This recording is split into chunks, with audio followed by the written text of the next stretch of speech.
Hello everyone. My name is Mika. This channel introduces things you should know about Japan and Japanese people for those who are interested in Japanese culture and customs, and those who are thinking about traveling to Japan. I provide information unique to Japan, such as culture, food, art, lifestyle, and tourism.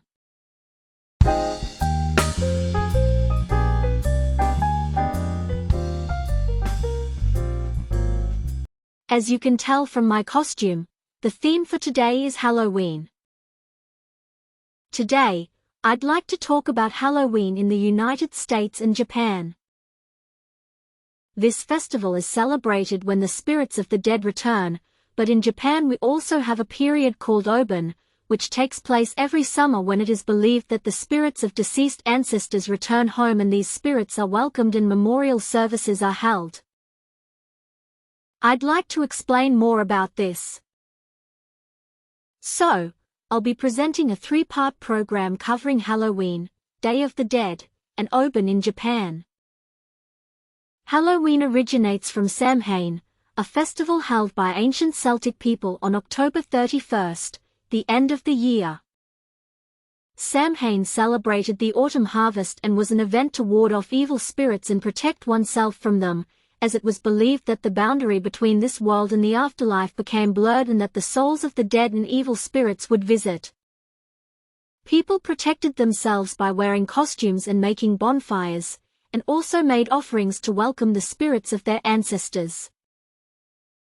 This Samhain festival was incorporated into Christianity and became All Hallows' Eve, Halloween.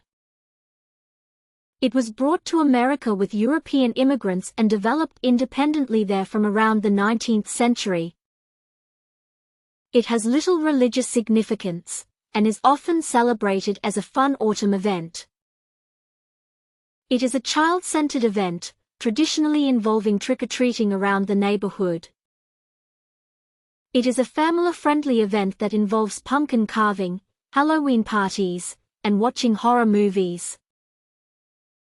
It is said to have a strong communal character, with neighbors welcoming children and giving them sweets in order to strengthen ties within the local community. Japan, on the other hand, didn't originally have a Halloween culture. My parents' generation might have heard of it, but they didn't seem to know what kind of event it was.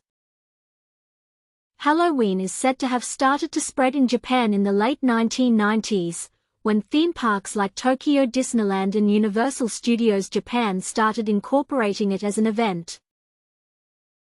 It first developed as a commercial event, and from the 2000s onwards it merged with fashion and cosplay culture and became popular, especially among young people. I don't think people even understand its original meaning. The American custom of kids going around the neighborhood is almost non-existent, and instead large-scale city events and corporate campaigns are frequently held. Naturally, there is no religious or traditional element to it, and it is accepted entirely as a city entertainment and event for young people. Let's take a look at the situation in the United States. An article in Newsweek predicts that Halloween spending in the United States in 2025, on costumes, candy, decorations, etc., is expected to reach $13.1 billion, a new record high. It is reported that 2024 will also see record spending, exceeding the previous year. In particular, it has been noted that spending on decorations is increasing, with more consumers placing importance on ornaments. These are signs that Halloween is shifting from simply dressing up and having fun to enhancing the space itself. Expansion of adult-oriented, interactive, and nighttime events. Traditionally, events focused on children, but in recent years, adult-oriented night parties and haunted attractions, haunted houses and scary experiences, have also become increasingly popular. A report on the haunt industry points out that investment in digital advertising has increased significantly, leading to intensifying competition to attract attendees. Moreover, many haunts are expected to attract at least 1,000 visitors, with certain large-scale facilities attracting tens of thousands of visitors. As such, it is clear that the industry is expanding beyond costumes and candy to include horror and interactive entertainment. The rise of trunk or treat as an alternative Halloween event, particularly one that takes safety into consideration. Trunk or treat, opening the trunk of a car and handing out candy, is becoming more common in rural areas. Communities, churches, and organizations are increasingly providing opportunities for children to dress up and enjoy themselves safely in supervised and controlled environments. This format appears to meet the needs of parents who want to let their children have fun in safety. Cultural sensitivity. In recent years, there has been increasing criticism of cultural appropriation and racial ethnic stereotypes in Halloween costumes. For example, costumes that imitate Native American feather headdresses and blackface have come under scrutiny, leading to some companies and retailers withdrawing such products. A hashtag movement called #CultureNotCostume has emerged on social media, raising concerns about the importance of careful costume selection. This issue is putting pressure on both companies and consumers to change their attitudes. Diversifying consumer preferences, sustainability and health. When it comes to candy, consumers are increasingly prioritizing low-sugar, organic, and fair trade ingredients. Halloween products boasting eco-friendly packaging, reusable decorations, and reduced plastic are becoming more common. Consumers are also increasingly reusing, recycling, and DIYing costumes rather than buying new ones every year. Expanding variety, pets, themes, and experiences. Pet costumes, small witch hats and outfits for dogs and cats, have become a staple and occupy a distinct category in the Halloween market. In addition, theatrical experiences and horror haunted house-style attractions are increasingly sought after as experiences that go beyond simple costumes.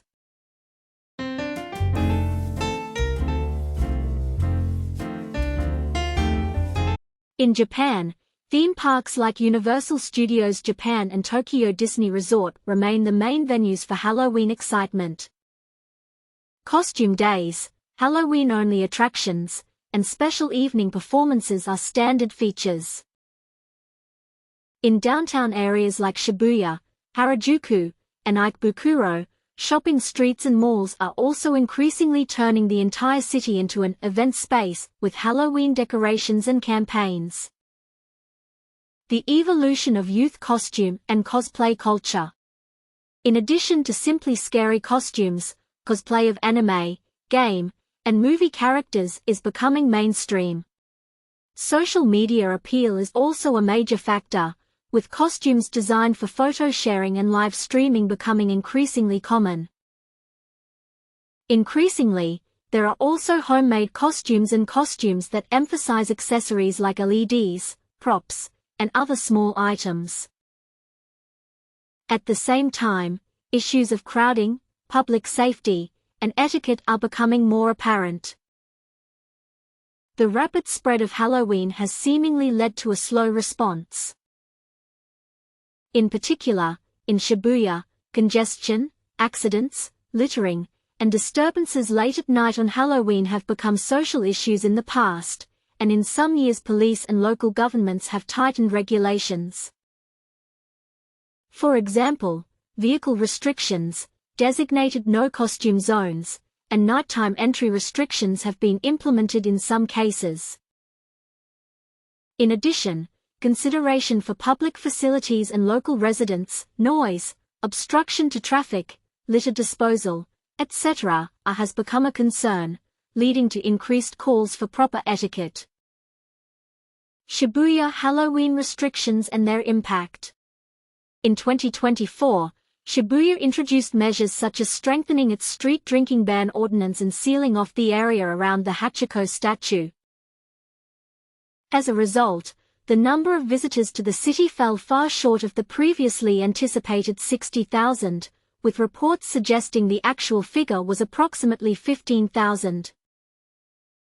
However, with congestion, littering, and disturbances occurring in busy areas outside of Shibuya, such as Shinjuku and Kabukicho, some have pointed out that Halloween restrictions have diverged from Shibuya. Tighter regulations, increased security presence, and voluntary requests to refrain from visiting the city have become increasingly frequent every year, demonstrating a noticeable movement to curb Halloween disorderly. Meanwhile, awareness-raising efforts are also underway regarding costume etiquette, with prominent calls for avoiding excessive exposure, considering public behavior, and taking trash home with you. Halloween in regional areas and commercial facilities. Apart from the excitement in major cities like Shibuya, regional cities, shopping malls, and shopping districts are increasingly hosting Halloween costume parades, children's stamp rallies, and trick-or-treat events. Commercial facilities are increasingly using Halloween decorations, Halloween-exclusive merchandise, and costume contests to attract customers. In regional areas, Halloween events that double as tourist attractions are also becoming more common, such as costume contests and collaborations with local restaurants.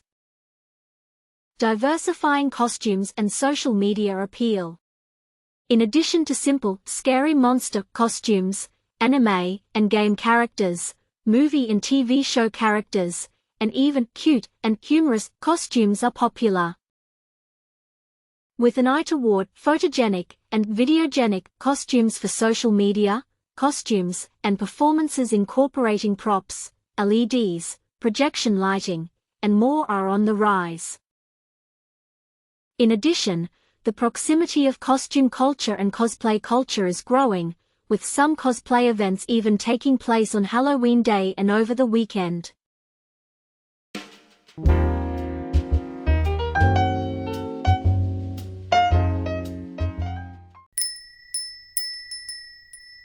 Let's take a look at countries other than Japan and the United States. Around the same time as Halloween, Mexico celebrates the Day of the Dead, Dia de Muertos. It is said that on this day, the souls of the deceased return to this world, and a 3-day festival is held, starting with the eve of the celebration on October 31st, followed by the return of children's souls on November 1st and adults' souls on November 2nd. The origins of Day of the Dead date back more than 2,500 years. It is said that since that time, there has been a custom of displaying the skeletons of ancestors close to home. Later, during the Spanish invasion, Aztec rituals were fused with Christian All Saints' Day to form the present-day celebration. As Day of the Dead approaches, colorful skeleton goods are everywhere in Mexico. In homes and towns, preparations to welcome the souls of the dead begin, with the setting up of altars called ofrendas decorated with red celosia, orange marigold flowers, and fruits such as oranges and lemons. Many foods are enjoyed on Day of the Dead, the most famous of which is pan de muerto, bread of the dead, a sweet pastry made of dough shaped like a cross and covered in sugar. Other colorful sugar confections shaped like skulls are also lined up in stores and at food stalls. For Mexicans, Day of the Dead is a day to spend a cheerful and happy time with the dead, and to pray that the dead will be able to return to the land of the dead in satisfaction after the festivities are over. On that day, relatives of the deceased enjoy meals in front of their graves, playing instruments, dancing, and other ways of interacting with the dead. In Italy, the Day of the Dead is also an important day to remember the deceased. November 1st is All Saints' Day, and November 2nd is All Souls' Day, and during this time many people go to church and visit graves. There are also many local dishes unique to this time of year, and sweets in particular are often left as offerings. A common treat is a biscuit called ossa di morti, which literally translates to bones of the dead. Pane di morti, which means bread of the dead, and in southern Italy, marzipan sweets called frutta martorana, which are shaped like fruit, are also popular as standard offerings.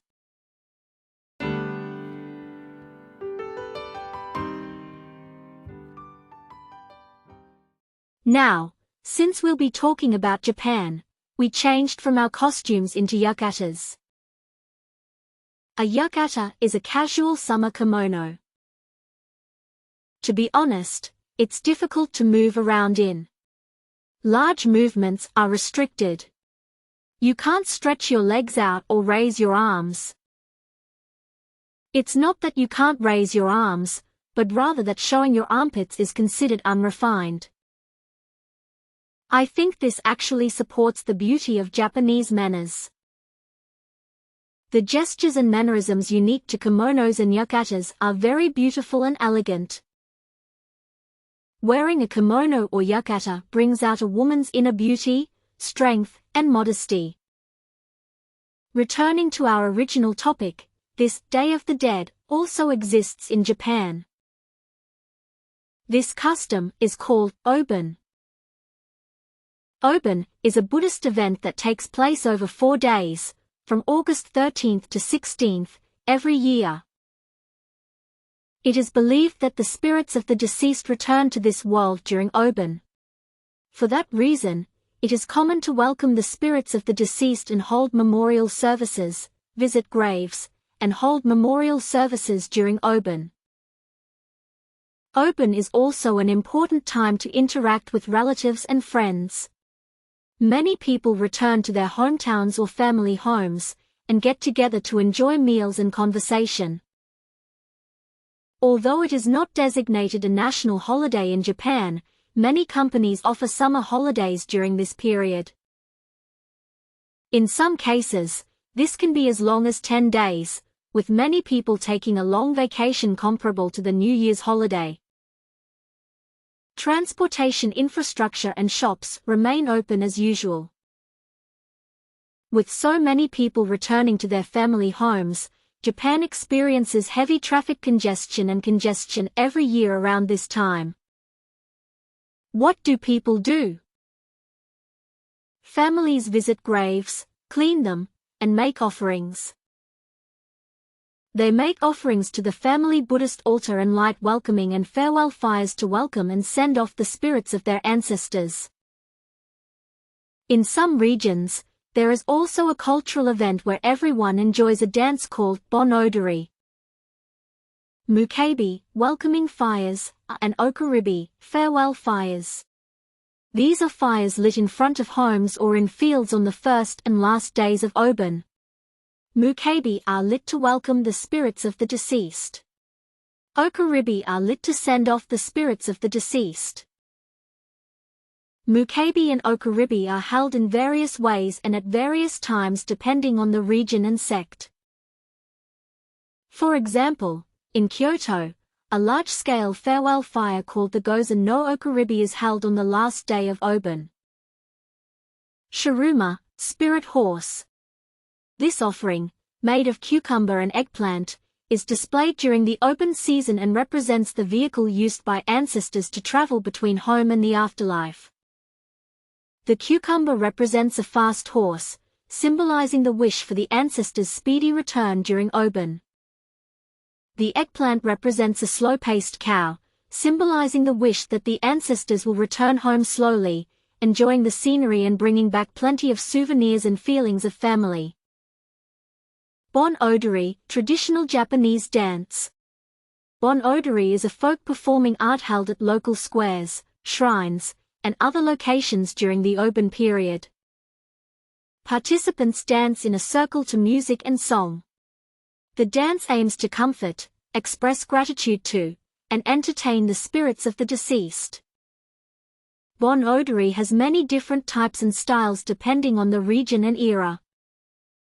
At the summer festivals that take place at the same time, You'll usually see food in game stalls, and many people wearing casual kimonos called yukata.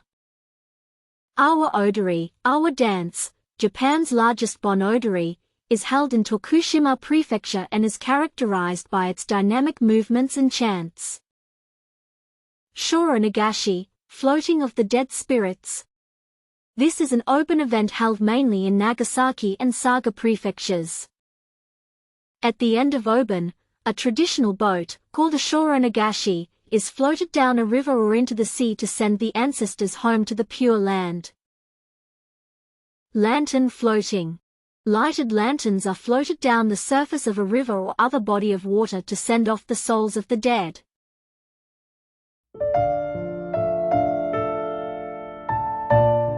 Thank you, Mika, that was a great report. Your Halloween costume and yukata looked great together. You rented both, though. Hello everyone. I'm Jay, the producer of this channel. I'd like to add a few things about Obon. There are 3 points. 1. Why do we decorate Obon with ground cherries? 2. Why is it called Obon, and what does it mean? 3. The tale of Mokuren, the origin of Obon. Ground cherries are often used for decoration during Obon, but it's said that they shouldn't actually be planted. The reasons for this are: Reason 1, bad luck. The reason is based on ancient legends and superstitions. Ground cherries are considered bad luck, and it's believed that they bring misfortune to families and bring about ominous events such as deaths and illnesses. Reason 2, the flower's meaning is bad luck. The flower's meaning contains negative connotations such as falsehood, deception, and inviting me. Reason 3, they contain poisonous substances.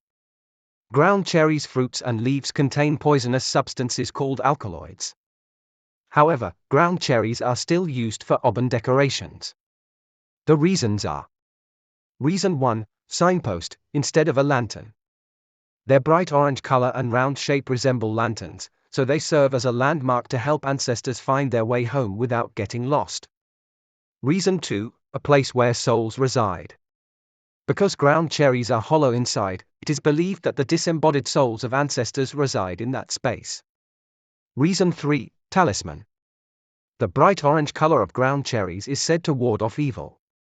For these reasons, ground cherries are used for Obon decorations.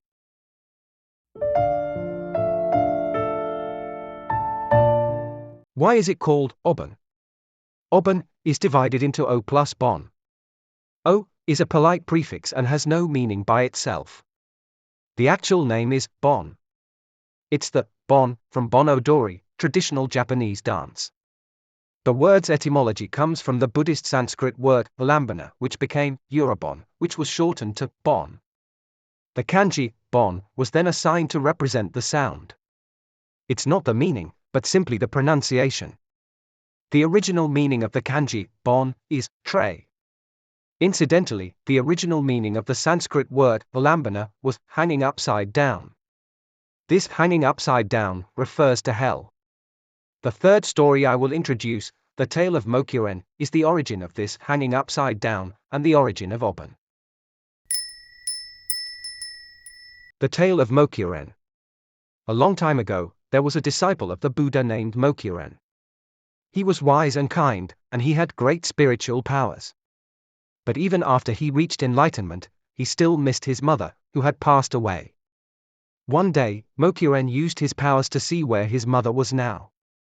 To his horror, he found her suffering in the realm of hungry ghosts. A place where spirits are tormented by endless hunger and thirst. Whenever she tried to eat, the food in her hands turned into fire. Heartbroken, Mokuren tried to give her food himself. But no matter what he did, she couldn't eat. So he went to the Buddha and asked, "What can I do to save my mother?" The Buddha said, "You cannot do it alone. But if you offer food and kindness to many monks and people, your good deeds will create great merit. And that merit will reach your mother." So Mokuren did exactly that. He prepared food, made offerings, and prayed with all his heart. And when he did, his mother was finally freed from her suffering. She rose from the dark world and found peace. Mokuren was so overjoyed that he began to dance. a dance of gratitude, joy, and love. That dance is said to be the origin of Bon Odori, the joyful dance we still perform during Obon today.